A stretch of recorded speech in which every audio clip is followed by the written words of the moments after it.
Hello friends, welcome back all of you in S pharma. तो आप सभी कैसे हो? आई होप कि आप सभी ठीक ही होंगे। तो आज हम बात करेंगे पैथोफिजियोलॉजी के गेस्ट पेपर का। तो गेस्ट पेपर में आपको जैसा भी नेक्स्ट वाला एग्ज़ाम होता है उसी अकॉर्डिंग कुछ क्वेश्चन मैं यहाँ आपको लेके आया हूँ।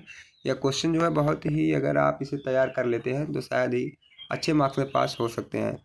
तो सबसे पहले हम बात करेंगे सेक्शन ए का। सेक्शन ए में हमें मिलता है टोटल 10 क्वेश्चन, 10 के 10 हमें अटेम्प्ट करने रहते हैं टोटल क्वेश्चन। तो हम फर्स्ट से बात करते हैं। इसमें हमारा पहला क्वेश्चन जो है वह है define cell injury and adaptation, जो कि मोस्ट पॉपुलर क्वेश्चन होता है। अगर आप प्रीवियस ईयर देखेंगे तो बार बार क्वेश्चन पूछा भी गया है, define cell injury and adaptation. अब हम चलते हैं नेक्स्ट क्वेश्चन पे। तो नेक्स्ट क्वेश्चन हमारा है differentiate between hypertrophy, atrophy, hyperplasia and मेटाप्लेसिया।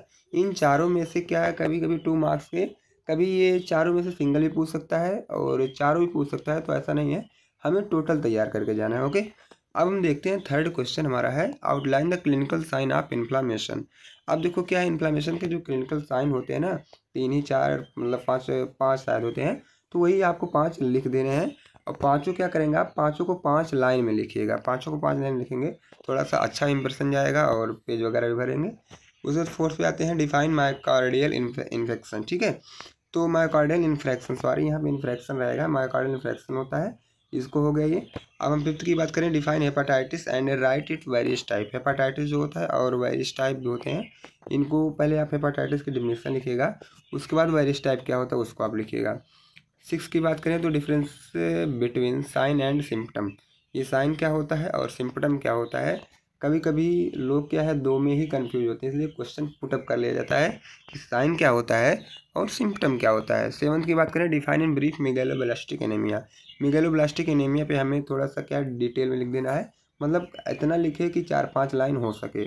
Define acidosis and alkalosis, आपको दोनों को डिटेल में लिखना है, कम से कम एक को 5 लाइन में लिखिएगा। बाकी नाइन्थ की बात करें, define electrolyte imbalance. Electrolyte imbalance भी हमें बताना है। अब हम आते हैं टेंथ पे। तो टेंथ हमारा है डिफाइन डायबिटीज़। डायबिटीज़ के बारे में आपको बता देना है। अब हम आते हैं अपने सेक्शन बी पे, जो कि 10 मार्क्स का होता है। एक क्वेश्चन अगर आप अटेम्प्ट करते हैं तो 10 नंबर क्लियर है आपका मिलता है। बट क्या है, अच्छे तरीके से अटेम्प्ट करना है, रूल रेगुलेशन के साथ, अच्छे हैंड राइटिंग में, अच्छे कंटेंट के साथ आप लोग अटेम्प्ट करिएगा। अब इसमें देखो क्या होता है कि 2 ही पार्ट्स, मतलब 2 ही क्वेश्चन आपको अटेम्प्ट करने होते हैं। वहाँ पे आपको मिलेंगे 3, बट मैं यहाँ लिख के लाया हूँ आप सभी के लिए 4 क्वेश्चन। ठीक है, तो आपको 2 ही वहाँ पे अटेम्प्ट करना है, मैं बार बार इसे बता रहा हूँ। बाकी 4 क्वेश्चन ये इंपॉर्टेंट क्वेश्चन के अकॉर्डिंग भी है, आप लोग अच्छे से देखिएगा कि कौन कौन से क्वेश्चन ज़्यादा प्रियॉरिटी होती है आपके एग्जाम में आने की। तो पहला क्वेश्चन जो होता है, describe the causes and step involve in cell injury. ये तो मोस्ट पॉपुलर क्वेश्चन है, जो कोई सेल इंजरी। ठीक है, ये सेल इंजरी कई बार मतलब पूछा गया है और अलग अलग तरह से क्वेश्चन पूछने का तरीका अलग अलग होता है इसका। ठीक है, बाकी टॉपिक तो वही रहेगी।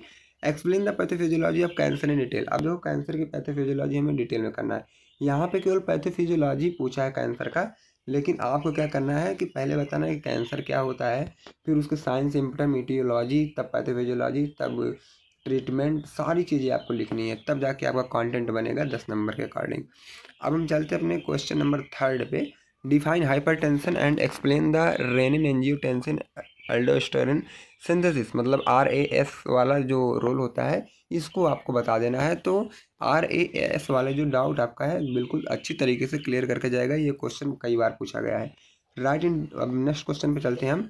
Right in detail the pathophysiology of Parkinson's disease और अल्जाइमर डिजीज। या तो पार्किंसन का भी पूछता है कभी कभी, कभी कभी अल्जाइमर का भी पूछता है। तो आप दोनों तैयार करके जाएगा, कोई भी पूछ सकता है।